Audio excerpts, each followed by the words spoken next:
Meie järgmine külaline on võtnud istet ja meil on hästi hea meel, et Kai Realo on võtnud meie kutse vastu ja tulnud meiega vestlema. Kai, ma arvan, et väga paljud sind juba teavad, aga neile, kes võib-olla veel nii hästi ei tea, et äkki sa paari lausega räägid, millega sa tegeled ja võib-olla natukene taustast ka. No kui hästi lühidalt enda peo kokku võtta, siis ma harilikult ütlen, et ma olen Viljandist pärit. Eestis on ikkagi oluline öelda, et kas sa oled maalt või linnast, et siis mina olen peaaegu maalt, et Viljandist. Ja olen tegelikult oma erialalt Tehnikaülikooli kunagi lõpetanud insenerina. Seda enamik inimesi ei tea. Mul on ka väga peen ametinimetus, või see eriala, mille ma lõpetasin, et see oli tehnilise informatsiooni mehhaniseeritud töötlemise organiseerimine. Aga lühidalt siis programmeerija ja seda tõesti ei ole ma kunagi töötanud sellel erialal. Ja võib-olla sellest edasisest elukäigust, jah, ma olen ka lõpetanud Tartu Ülikooli magistriõppe siis juba juhtimise ja turunduse valdkonnas. Ja ma olen töötanud väga vähestes ettevõtetes, et ma olen selline väga lojaalne inimene, kipun olema. Ja viimane töökoht võib-olla selline kõige tuntum oli Circle K, endise nimega siis Statoil. Ja selle aasta augustis siis selline põnev uus väljakutse, et Ragn-Sellsi Eesti juht. Kui sa mõtled oma karjääri peale siis, ja vaatad tagasi, siis millised võib-olla need õiged sammud on olnud, mis on sind tippu viinud? Ja võib-olla ka siia kohe juurde ka teine küsimus, et kas tippjuhtidel on Eestis lihtsam või keerulisem edu saavutada? Ma alustan võib-olla sellest teisest otsast või sellest teisest küsimusest, et seda küsitakse alati hästi palju minu käest, et ma olen tegelikult näinud, et ühiskond nüüd muutub, et hämmastaval kombel nüüd minnes Ragn-Sellsi, mis ikkagi inimeste peas ei ole veel selline ringmajandusettevõte, vaid pigem prügiautodega seotud, et pean tunnistama, et ma olin siiralt õnnelik, et esimesed küsimused sellel teemal ei tulnud sellest, et kuidas teie naine, et kõik eelmised ametikohad on seda ühel või teisel moel sisaldanud, et kuidas teie naine. Ma tõesti ei saa aru, mis vahet on mingisugusel ametikohal töötamisel mehe ja naise vahel, et kui tõesti see ei eelda sinult väga suurte raskuste tõstmist ja sa ei ole nii lühike nagu mina, et siis võib-olla tõesti võib küsida, et kuidas teie, aga elu on näidanud, et ka naised võivad olla väga tugevad. Et selles mõttes ma arvan, et naistel ei ole keerulisem, kui nad ise teatud barjääridest üle saavad. Et mina pean tunnistama, et ma olen sündinud sellise võib-olla ma ei saanudki aru, et peaks olema mingi vahe meeste ja naiste vahel, et ma olen väga palju töötanud maskuliinsetel erialadel, et olen olnud IBM-is, mis on telekommunikatsiooni, sealt edasi tõesti juba mobiilside valdkonnas, sealt edasi siis kütuse ja nüüd siis ka jäätmemajanduse valdkonnas, et nad on kõik sellised natukese maskuliinse taustaga ja ma pean tunnistama, et tegelikult võib-olla see ongi see, et sa oled nagu see inetu pardipoeg, et sa tegelikult ei saa aru, et sa oled hoopis teistsugune, et sulle tundub, et sa oled täpselt samasugune nagu kõik teised, et see naisjuhi teema võib-olla tuligi siis, kui ma Statoili juhiks sain ja siis hakati äkitselt küsima, et teie naine ja sellise äri nagu eesotsas, et siis ma hakkasin mõtlema, et kas tõesti keegi näeb, et see on kummaline, et ei, mul ei ole olnud, nagu Pipi ütleb, et ma ei kannata tredatähtede all, et ma ei kannata selle all, et ma naine olen. Aga kui edasi minna, et kui noorelt sa juba teadsid, et sa tahad juhtimise või tippjuhtimisega tegeleda, et kas see tuli niimoodi üsna ootamatult või selline loomulikult või see oli selline soov, mida sa alati teadsid? Võib-olla sellel ongi hästi huvitav, et kui ma olin päris koolilaps, siis mina olen kasvanud ajal, kui me olime pioneerid ja komnoored ja mida iganes veel, siis mul on eluaeg olnud kõva hääl selles mõttes ja pealehakkamist, et ma olen selline liidritüüpi olnud tegelikult läbi oma elu, aga tegelikult kui ma hakkasin eriala valima, ma läksin ju õppima programmeerimist, mis on väga kaugel juhtimisest ja seal pigem köitis mind see, et see on täiesti uus valdkond 90-ndate, 80-ndate lõpus, 90-ndate alguses ikkagi arvutitega töötamine oli ikkagi raketiteadus. Et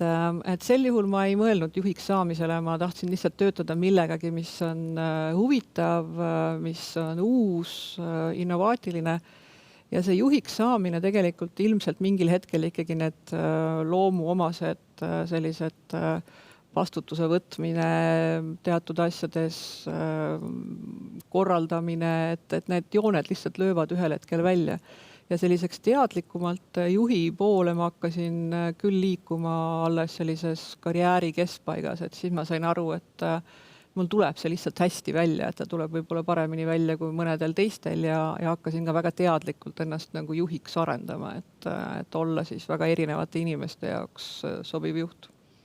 Kas olete teadlikult arendanud ka seda kuvandit, mis on tekkinud inimeste peades, siis kui nad sinu peale mõtlevad ja kui erinev on Kai eraelus ja see, mida avalikkus näeb? Ma arvan, et seal on olnud isegi nagu suurem vahe sees, et kui ma olin noorem, siis ma ka mõtlesin, et seda päris hullu ennast ei saa nagu tööelus valla lasta, et peab olema selline hillitsetum ja kammitsetum ja kandma ka halle kostüüme, et beežini ma ei jõudnud, aga halli oli küll kapp täis. Ja siis ma ühel hetkel sain aru, et tegelikult kuuldes siin kõrvalt ka Andrei Korobeiniku kommentaari, et ega see ei tule hästi välja, kui sa püüad olla teine inimene tööl ja eraelus. Et jah, loomulikult võib-olla see metsikuse aste on nõksa hillitsetum töövaldkonnas, sest et sa ikkagi pead arvestama, et sa ei saa kõiges avaldada oma arvamust, vaid sa pead arvestama kolleegidega, pead arvestama ka ettevõtte üldiste seisukohtadega. Aga ma olen ikkagi, ütleme, et 96% ulatuses olen tööl sama, kes ma olen eraelus. Kui sa nüüd üldse mõtled tippjuhtide peale Eestis ja mujal maailmas, et on kedagi, kes sind inspireerib või keda sa vaatad, et väga ägedalt teeb? Mul küsitakse seda harilikult päris palju. Mul ei ole ühtegi sellist väga kindlat, keda ma pidevalt jälgiks. Küll mulle meeldivad just sellised inimesed, kes on ka nii-öelda selles suures äris või suures kuulsuses jäänud selliseks isikupäraseks ehk et sellised kuulsad brändid nagu, ma ei tea, Richard Branson või kas või Oprah, et sealt nagu nende tegevusest tegelikult paistab välja see, et kes nad ka inimestena on, et see mulle meeldivad. Isegi nagu Donald Trump, et kuigi tema vaadetega ei ole ju võimalik nõus olla, siis selle nii-öelda seda ehedust, mis temast aeg-ajalt välja paistis, see ju on nakkav, et ma usun, et see on ka tema edu võti tema austajate seas. Kas Eestis on ka selliseid tugevaid persoone, brände, mitte ainult Eesti maastikul, vaid ka rahvusvaheliselt, kes just inimestena ja oma persooni brändiga on saavutanud edu? Ma arvan, et kõige edukam üldse Eesti persooni bränd on läbi aegade on Edgar Savisaar, et mina isiklikult olen temast väga palju õppinud, et see, kuidas ta ette valmistas seda, mida ta tahtis saavutada, kuidas ta selle nii-öelda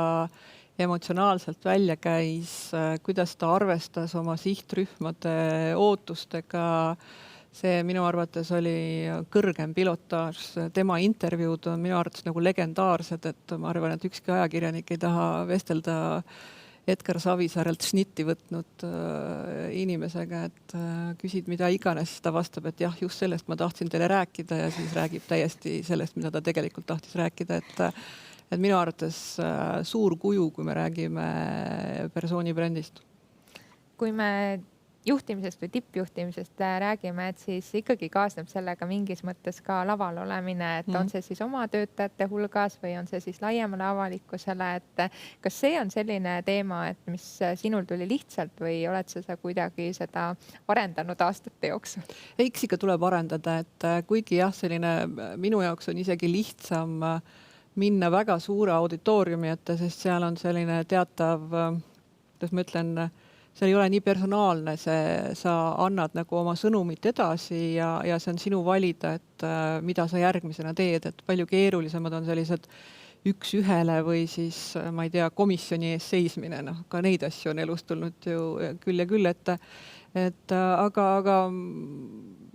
arendada tuleb ennast ikka, näiteks mina ei ole väga hea kõnepidaja, et kui ma peaksin pidama kõne, mis peab olema sõna-sõnalt see, mis on kõnes kirjas, siis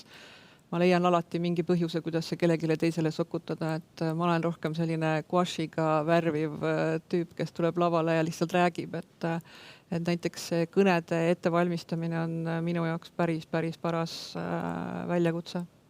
Aga sul on endal ka mingid kindlad reeglid, kui sa suhtled ajakirjandusega, et mida sa teed, mida sa mitte mingil juhul ei teeks? Reeglid on olemas, ma olen isegi oma perele öelnud, et kui teile hakkab tunduma, et ma tahan seista oma magamistoas voodi kõrval koos ajakirjaniku ja fotograafiga, et siis palun püüdke leida mingisugune ravi, mismoodi sellest mind välja tuua, et see on ilmselgelt asi, kus ma ei ole enam mina ise, et ma leian, et selline, see kindlasti on teatud inimeste kuvandi juurde käiv osa, aga see ei ole minu brändi lugu. Et selles mõttes kindlasti selline enese paljaks koorimine nii emotsionaalselt kui ka füüsiliselt ei ole see, mida ma plaanin teha. Aga kindlasti, kui mõelda, et mis ajakirjandusega veel pähe tuleb, siis eks neid nooruses ja aeg-ajalt ka tänapäeval ette tulevaid apse, me ju teame, et tänane meedia on teistsugune, et kõik lõigatakse kokku, kõike on võimalik interpreteerida, et see on minu puhul hästi keeruline, et ühest küljest peaksin nagu kontrollima, mida ma räägin, teisest küljest peaksin ikkagi olema loomulik, et see on paras väljakutse teinekord, oleneb teemast. Kui inimesed sinu peale mõtlevad, ma arvan, et väga paljud seostavad sind ikkagi eduga. Aga mis sinu enda jaoks edu on, et kuidas sa enda jaoks seda defineerid, et mis on edu? Kui mõelda, et mis on edu, siis edu on ju tegelikult asi, mis ei ole universaalse mõistega, et edu võib olla väga erinevat. Ja kui rääkida, et mis minu jaoks edu on, siis minu jaoks on edu ennekõike see, et mul on vabadus ja võimalus tegutseda alal, mis mulle väga meeldib, mis on minu väärtuste ja isiklike nagu tõekspidamistega tasakaalus, et just siia sõites sõitsin mööda tänavaid, mida ma ei olnud pikka aega sõitnud ja avastasin, et kuskil magalate vahel on kasiinod ja mõtlesin, et kas ma oleksin valmis töötama näiteks nagu seal magala vahel kuskil kasiinos ja leidsin, et see on täpselt see asi, et kus ma ei suudaks oma väärtushinnanguid sellesse suruda, ehk et eriala, mis mulle meeldib, südamelähedane, mis minu väärtustega kokku läheb ja kus ma saan rakendada neid asju, milles ma tugev olen, et see on minu jaoks edu, võimalus seda teha. Sinu jaoks on hästi tähtsal kohal ka väärtuspõhine juhtimine. Kui sa vaatad Eestit laiemalt, kuidas väärtustega ja juhtimises on praegu olukord ja mis võiks olla parem? See väärtuste teema on üks hästi huvitav asi, et mul oli eile ka sellel teemal ühe sõbraga arutelu täiesti juhuslikult, et ta pidi ka oma ettevõttes sellega tegelema ja inimesed kipuvad seda väärtuste teemat tihti võtma sellisena, et see on mingisugune selline korporatsiooni poolt välja mõeldud sõnakõlksud, eks ju. Ja teinekord nad ongi, et kui sellesse ei ole kaasatud nagu meeskonda ja ei ole seda nagu läbivalt läbi mõeldud, et miks me neid valime, siis nad nii kipuvad olemagi. Aga kui need ikkagi nagu kokkuleppel saavutada, et see tõesti peegeldab seda meie organisatsiooni kultuuri, siis võib-olla kõige suurem väljakutse on see, et kuidas ettevõtte juhina ikkagi ise neid väärtuseid edasi kanda. Ja selles ma näen küll seda, et siin on veel natukene maad minna, et me arvame või ma näen enda kaasjuhtide puhul aeg-ajalt seda seisukohta, et mina olen ju juht ja mina ju ei pea kõigele sellele alluma või sama tegema, mida ma oma alluvatelt loodan, aga vot see ongi selle väärtuspõhise juhtimise üks kõige olulisemaid alustalasid on see, et ära käi minu sõnade, vaid minu tegude järgi, et tegelikult see on paratamatult, et kui me tahame mingeid väärtushinnanguid juurutada, siis juhina tuleb ise selle nimel vaeva näha ja pigem ka igapäevaselt oma tegudega mitte rääkida sellest, aga käituda sellele vastavalt. Kui sa mõtled nüüd enda kogemusele ja annaksid soovitusi noortele, kes tahaksid ka sinu jälgedes käia või tahaksid saada edukaks tunnustatud tippjuhiks, et on sul mingisuguseid selliseid soovitusi, mida sa neile jagaksid, et kust nad alustada võiksid? No ma arvan, et minnes tagasi algusesse või sellesse, et mis minu jaoks on oluline, et ikkagi kõigepealt mõelda välja see valdkond, millega sa hinges tahad tegeleda, et karjääri nimel või saada juhiks, lihtsalt juhiks, see võib tegelikult tuua tagasilöögi, kui sa avastad ennast olukorras, et sa oled saanudki juhiks ettevõttes, kus tegelikult see valdkond sind ei köida või need protsessid ettevõttes ei ole need, mida sina tegelikult tahaksid juhtida. Et ikkagi algab kõik sellest, et kuhu süda kutsub, et mis on need teemad, mis on sulle südamelähedased ja sel juhul see juhiks saamine peaks olema inimese enda peas läbi mõeldud, et kui palju sa oled valmis nii-öelda teiste inimestega arvestama, kui palju sa oled valmis teiste inimeste heaolu eest vastutama, sest et tegelikult inimene veedab tööl nii palju aega, et see on tihti pigem aeg kui see, mis ta on ärkvel ja kodus. Ehk et me peame juhtidena aru saama, et me vastutame väga paljude inimeste selle eest, kuidas neil elus läheb tegelikult laiemalt kui see, et kuidas nad oma tööga hakkama saavad.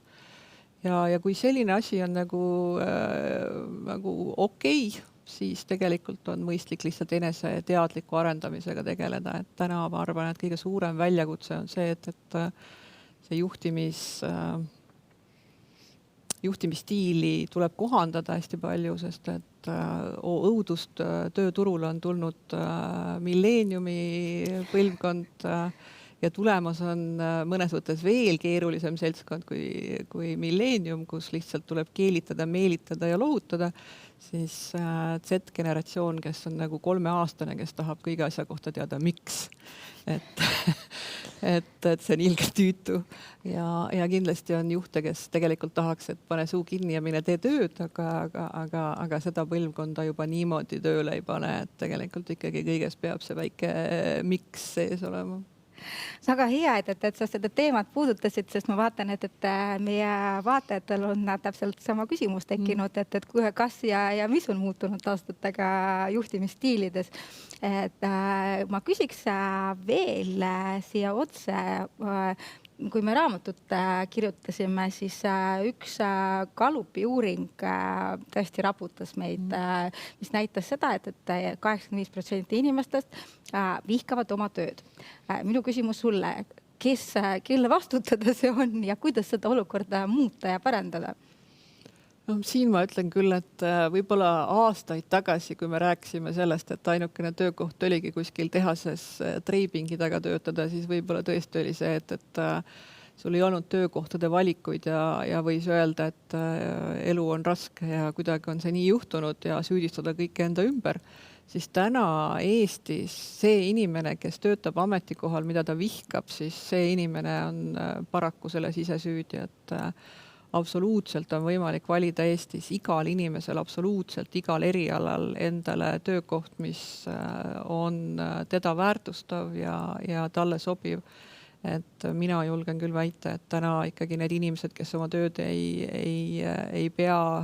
õigeks või ei salli seda, siis nad peaksid korra võtma endale aja maha ja mõtlema, et mis see siis on, mis neid õnnelikumaks teeks ja natukene liigutama selles suunas. Aga miks sa arvad, et väga paljud seda ei tee, et uuringud ikka näitavad, et on neid, kes ei ole rahul oma tööga, et millest see tuleb?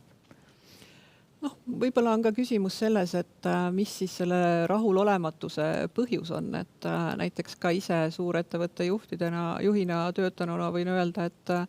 paljude inimeste jaoks rahulolematus tegelikult tuleb nende enda seest, et see ei olegi nagu töökohaga seotud, vaid see on no, kui me räägime keskea kriisist, siis ühel hetkel sa avastad, et sa oled 40 midagi ja sul ei olegi tänava kõige suurem auto ja kõige ilusam naine, eks ju, siis see stress tuleb sõltumata sellest, kus sa parajasti töötad. Ja teine pool muidugi on suhted kolleegidega, et kui need suhted kolleegidega ei ole head, siis tegelikult ka parim palk, kõige ilusam kontor ei tee sind sellel töökohal õnnelikuks, et neid põhjuseid on väga erinevaid, ma usun, miks inimesed ei ole rahul, aga tulekski nagu aeg maha võtta just sellel endal inimesel ja mõelda, et mis selle olukorra tegelikult on tekitanud, et kas või ka see, et äkki ma ei olegi kellelegi öelnud, et ma olen rahulolematu, et äkki mu juht tegelikult ei teagi, et ega neid emotsionaalselt üliintelligentseid juhte nüüd ülearu ei ole, et teinekord tulebki juhil võtta nööbist kinni ja öelda, et tead, et äkki räägiks sellest. Võtame vahele ühe vaataja küsimuse, et on tulnud selline tore küsimus, et kui rääkida tõesti tippjuhtidest ja sinust endast, et kui palju sa saad lubada aega perele, kodule, iseendale? No jah, selles mõttes, et ma olen ikka nii pikalt juht olnud, et ma olen selle ületöötamise perioodi juba selja taha jätnud, et ma olen ära õppinud selle, kuidas ikkagi selle tööaja sisse, mis minu puhul on selline normaalselt, ma arvan, mingisugune 8-9 tundi päevas, et kuna ma ei ole väga hommikune ärkaja, siis mul selline 9 läheb see töövaim peale ja umbes 6 jookseb ta maha, et see muu aeg, nädalavahetused, õhtud, ma ikkagi, see on üli erandkorrad, kus on tulnud tööd teha, et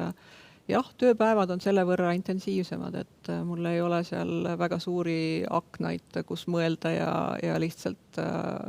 arutada asju, et on hästi planeeritud, aga see võimaldab mul ikkagi kodule ja perele ja kõigele täiesti normaalselt aega jätta.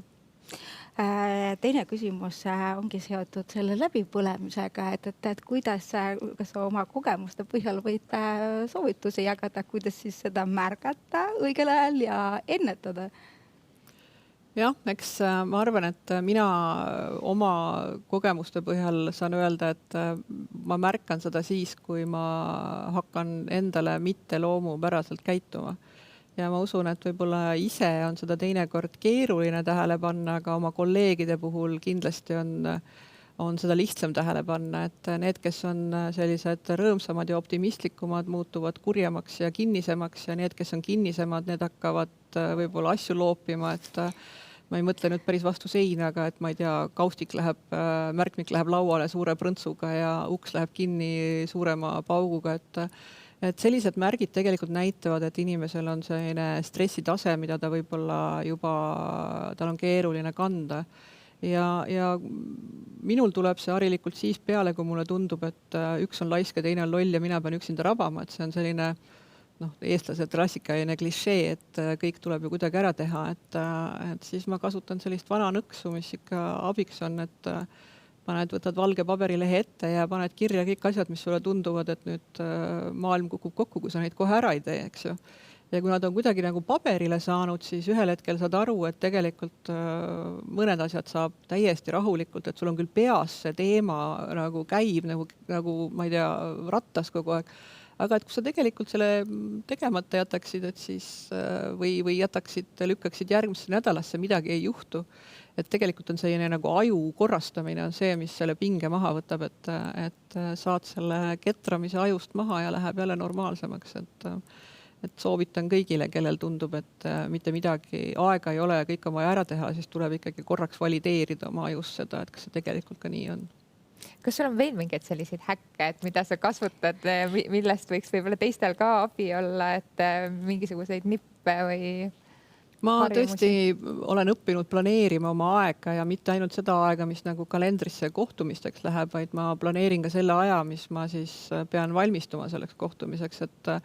see on võib-olla üks kõige rohkem kasuks tulnud nagu planeerimisvõte üldse, et muidu tekibki see, et sa avastad, et sul on kohtumine ja õhtu on käes ja homme on juba midagi vaja esitada, et siis selline aja planeerimine ja kalendris päris kohe selle jaoks nagu ploki kinnipanemine on see, mis hästi palju säästab seda, et ei ole vaja viimasel hetkel midagi öötundidest kuskilt võtta, et see on asi, mida ma teen. Ja ma ei kujuta ette oma elu ilma telekommunikatsioonivahenditega, et kõik peab sünkima omavahel, et telefonid ja tahvlid ja arvutid ja kõik see, et ükskõik kus ma olen, igal ajahetkel ma näen seda sama pilti, et minu arvates see teeb ka selle elu elamisväärsemaks, et kui ma peaksin mõtlema, et issand, see jäi mul nüüd tööarvutisse või ma ei tea, kuidas ma selle kätte saan, et kõik on kuskil pilves ja kõik on ainult kliki kaugusel, et see on, ma arvan, teinud ka elu palju-palju lihtsamaks. Meil on nii põnev sinuga vestelda ja oleks kindlasti tahtnud, et meie aeg oleks pikem kui ainult 30 minutit, aga paraku sellist valikut me oleme võtnud. Et viimaseks küsimuseks sulle, et kõikide meie külaliste käest küsime, kuidas sina saad aru sellest persooni brändist, mis asi see on ja milleks ja kellele seda vaja on? Jah, kas seda üldse kõigile vaja on? Ma arvan, et võib-olla kõigile ei olegi vaja, sest et ta on ikkagi teatud määral selline avalikkusele suunatud ja bränd nagu ikka, ta annab sõnumi selle kohta, et mida siis sinu tarbija saab oodata, eks ju. Ja ma arvan, et pean tunnistama, et ega ma ei ole seda teadlikult ehitanud, et võib-olla see lihtsalt tuleb lihtsamini välja inimestel, kellel on ka selline väga selge sõnum, et kui me räägime persoonibrändist, et ta ei pruugi olla see, et sa korrutad kogu aeg ühte seda sama, aga sul on ikkagi nagu selline selge vaade, mida on võimalik eristada, ehk et sa ei muuda oma põhiveendumusi ja seisukohti, et tegelikult see, ma arvan, on selle persoonibrändi nagu alus, et see ei tähenda, et sa ajas ei muganduda, sest et ellujäämiseks sa pead ikkagi keskkonnast aru saama, et mis on õige ja mis on vale ja mis on vahepeal uut informatsiooni tulnud. Aga sellised väärtuspõhistel tasanditel olevad seisukohad, need ma usun, et on keeruline, et kui sa keerad nagu kannapöörde, et siis on ikka konflikt selles brändis. Aga suured tänud, Kai, et me oleme hästi-hästi tänulikud, et sa võtsid selle aja kiires ajagraafikus ja tulid meiega vestlema. Tänutäheks meil on ka sulle üks raamat, kuhu me kirjutame kohe ka sisse. Nii, palun. Aitäh!